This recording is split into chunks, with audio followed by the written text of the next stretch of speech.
குறள் 188. துன்னியார் குற்றமும் தூற்றும் மரபினார். என்னைக்கொல் ஏதிலார் மாட்டு. பொருள்: தன்னுடன் நெருக்கமாக இருப்பவர்களின் குற்றங்களையே தூற்றிப் பேசும் பழக்கம் உடையவன் அறிமுகமே இல்லாதவர்களைப் பற்றி எப்படி பேசுவான்?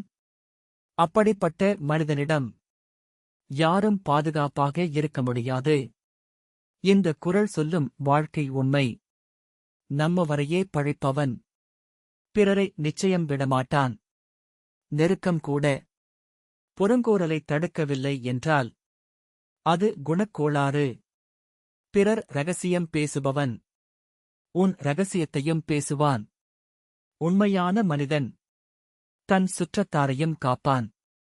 இன்றைய வாழ்க்கையில் பலர் நம்மளுக்குள்ளேதான் சொன்னேன் என்று ஆரம்பித்து பிறர் மரியாதையை அழைக்கிறார்கள். வள்ளுவர் எச்சரிக்கை: நெருங்கியவரையே தூற்றுபவன் நம்பிக்கைக்கு உரியவன் அல்ல. நம்மவரையே பேசுபவன் உலகையே பேசுவான்.